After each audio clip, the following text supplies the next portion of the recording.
And I'm back. Um, Doing these things late at night, it seems. I'm not sure if that's good for the algorithm, um, but such is life. Yeah, Choco Comics and Nerd Culture. Mike back here at the small but mighty comic room, and doing a video, an episode of something that I said I'd be doing here earlier this week. And notice I haven't been sitting close enough to the microphone, so make sure I'm talking closer into the mic. Um, yeah, it's about one of the most important comic books, specifically comic book covers of all time. Um, it's one of the most homaged covers of all time. Um, it's historically significant for what occurred as a result of this controversial comic in a controversial time for comics. And that comic is this. Um, this is Crime Suspense Stories number 22 from 1954, EC Comics. Um, Shocking now and shocking then. It's a man who has murdered a woman and cut her head off, and still holding the axe and the separate head with like the, the eyes going in different directions. Um, but yeah, for 1954, uh, this was the direction that comics were going. It was very popular at the time for horror and crime comics to be graphic and you show kind of brutal murders and things, and it was almost an arms race at the time. But this comic, amongst all of those, is significant and most significant amongst all of those um, because of what happened after its publication. So, in 1954, there was a psychiatrist, and his name was Frederick Wertham, a German-born psychiatrist who he had treated. His specialty was juveniles and juvenile delinquency, and in his opinion, there was one kind of like a common denominator amongst the juvenile delinquents that he was treating, and he attributed some, or in his case, he might have said most, delinquency to comic books. He noticed a lot of these juveniles, these teenage young boys, were uh, gravitating toward these violent comic books, or what he thought were uh, objectionable comic books. And he kind of advocated for the banning of comic books for years, and this culminated in a book that he wrote called "The Seduction of the Innocent" in 1954. Um, this book put him immediately on television and radio circuit, and he talked a lot about this. It freaked a lot of people out in the comic book industry because he was, in one sense, he was onto something. There were some things that were pretty brutal happening then, and probably parents didn't know. But he was also a bit unhinged because not only did he focus on crime and horror comics, where there was this kind of this graphic nature of the comic books, but also like cartoon comic books where he thought there were these like subliminal messages going on, or even superhero comics where he rather famously accused uh, Batman and Robin of being in a gay relationship. Um, so yeah, he um, yeah, basically what this book and his subsequent interviews and kind of like rallying led to was uh, the government getting involved, and there was a Senate subcommittee on juvenile delinquency later on in 1954, where they looked at um, various comics, and they kind of were showing. I'll insert a picture here so you can kind of see how this looked. And one of the most famous kind of exchanges was when the senators were questioning a man named William Gaines, or Bill Gaines. Bill Gaines was the owner of EC Comics, and EC Comics was viewed as maybe being the main perpetrator of a lot of these kind of yeah, graphic and brutal comics, and they were. Like, clearly they were, and it was on purpose. They were selling comics this way. Bill Gaines took over EC Comics from his father, who was an older guy who died before Bill Gaines ran EC Comics. It was mostly like Tales of the Wagon Train, and uh, Cowboys of the Old West, or it was kind of very safe things. Story of Moses, like they were doing like a lot of comics like that.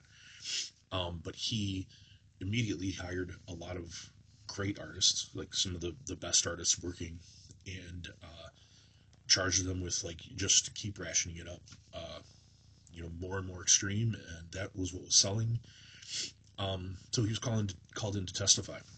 Um, Also, Bill Gaines also not only famous for EC Comics, but he founded Mad Magazine, and I think a lot of people knew him based on founding Mad Magazine, which started as an EC Comics comic book and then later went into a magazine. But they were questioning Bill Gaines, and um, they asked him about this cover specifically, and they were saying, "Do you feel this is appropriate for children?" And Bill Gaines uh, responded that he kind of equivocated on this. Like he gave like maybe one of the worst responses possible. He was kind of like, well, you can't see her whole body, and the blood isn't really red, and he was saying, yeah, it's if you could see the whole body, maybe then it would be bad. So it was just like an awful reply. And the next day in the newspapers, they were running uh, pictures of Bill Gaines and this comic book, Crime Suspense Stories number 22, and saying, "Do you know what your children are reading? Do you know about these things?" And this set off a panic. Um, and many parents were burning comic books, and yeah, a lot of comics were destroyed as a result of this. And it also freaked out the comic companies, because there was a real chance that the government was just going to ban comic books, or put like an age restriction on it, which would have destroyed them. So what they did was they came up with something called the Comics Code Authority voluntarily. That some of the bigger players in the market, and they famously did not invite Bill Gaines or EC Comics, and I guess he wasn't really interested in it anyway. Um, but they formed this Comics Code Authority, and they had specific rules where you could not show these graphic violence. If there was a crime comic, the police always had to win.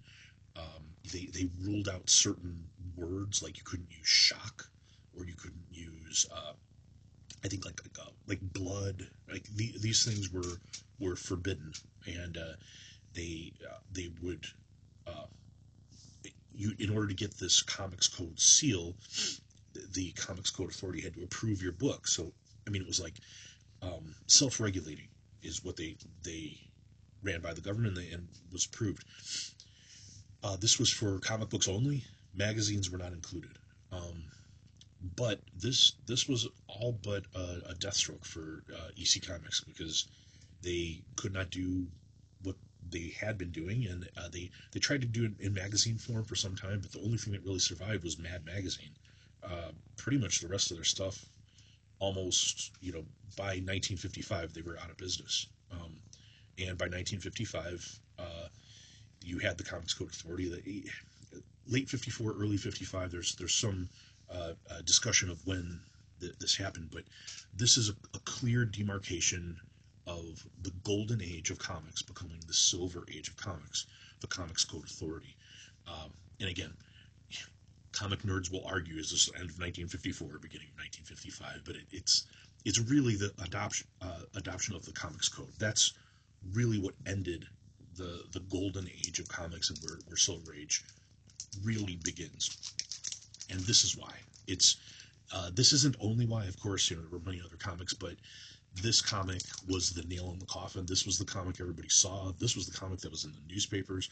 This was the comic that William Gaines was being grilled on. So not only is it an important comic, it is historically important because it led to the adoption of the Comics Code, and really, you could say it was the nail in the coffin that ended the golden age of comics. It's one of the most important covers as a result. It's one of the most important comics as a result. It's highly desirable, not only because of the subject matter, and golden age collectors like me like these types of comics because they're it's so wild to think that in such a time that you would think where it was more of an innocent time in the 1950s, that there was this kind of like brutality, and also there's kind of like a sexual undertones to a lot of these that you wouldn't have expected, and really kind of disappeared. And then you get into like the early Silver Age where it's like things become a bit goofy, like some of the heroes become kind of silly, and it was kind of an overcorrection, and yeah, you lost a lot of the kind of edge to comics. So yeah, Crime Suspense Stories number 22. This has been a famous comic for all these years. I guess since it was published in 1954. So yeah, I mean we're over 70 years, and there are fewer and fewer of them. When it comes to any Golden Age comic, there a lot of them were destroyed. Some were swept up in paper drives, and a lot of them just over time. I mean, they're paper, so they fell apart. These things, nobody was collecting comic books in the 1950s or 1960s. It started kind of toward the end of the 1970s that people started seriously collecting comic books, and they started having real actual value. So, but by then, I mean, kids had been rolling these things up and putting them in their pockets. I mean, my copy of Crime Suspense Stories number 22 has a label put on it by some kid named Robert Johnson in Pinckneyville, Illinois. So, I mean, I love this, by the way. I love that this is there. I mean, it does detract from the overall grade of the comic, but I love that it's there. I think it adds to the historical, kind of provenance of that specific issue. Anyway, so even now, people will kind of reference back to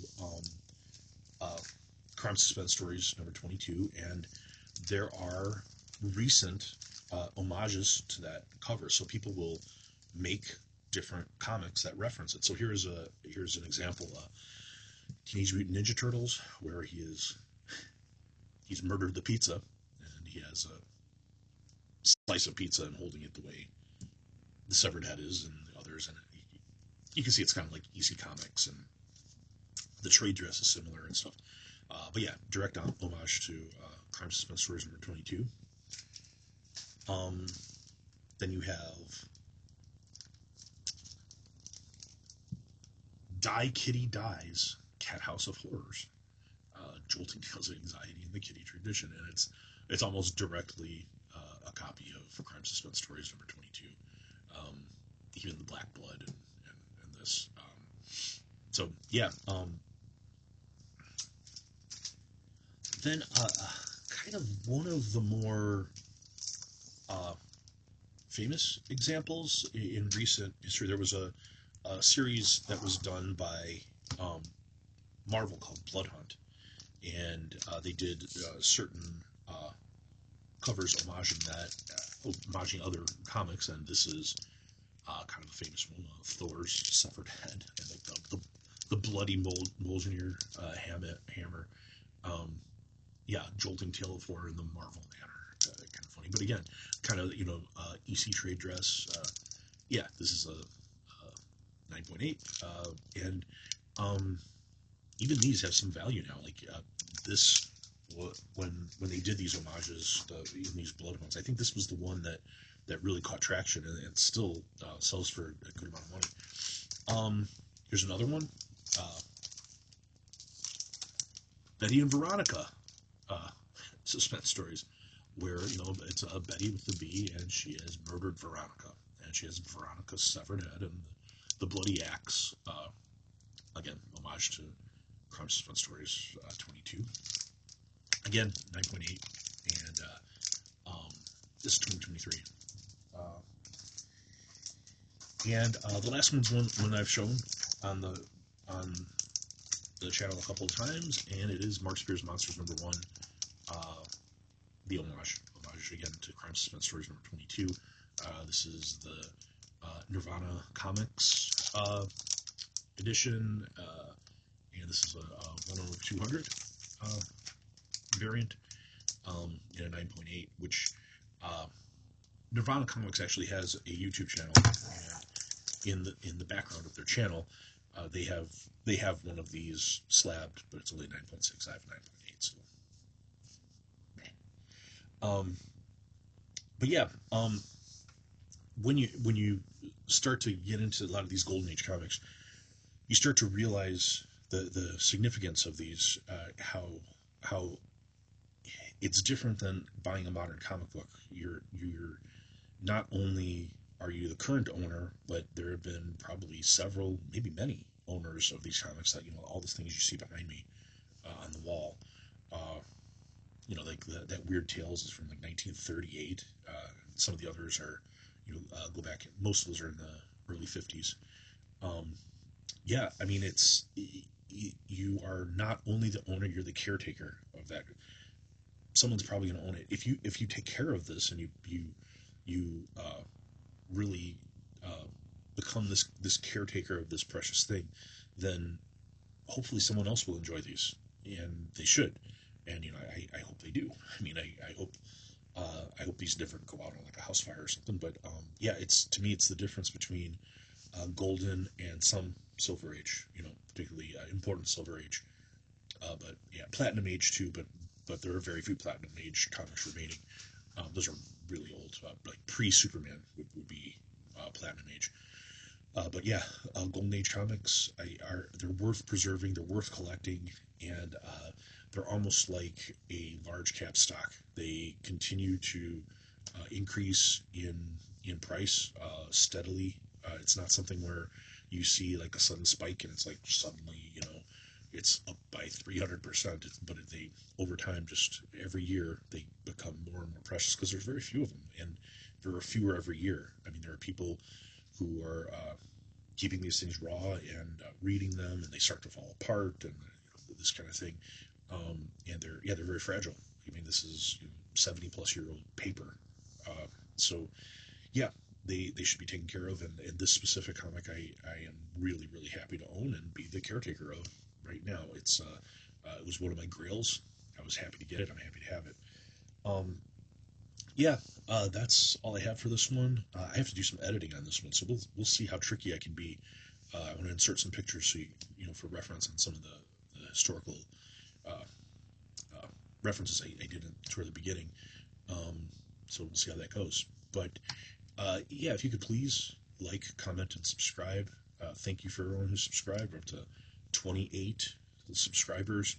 Um, I don't know how the algorithm works. I've got one video that has 81 views, and I've got some that have less than 10, and I don't know why. So we'll see how this one does, and I'll do more of these if people like them and if people watch these. But anyway, have a great week. Cheers for now.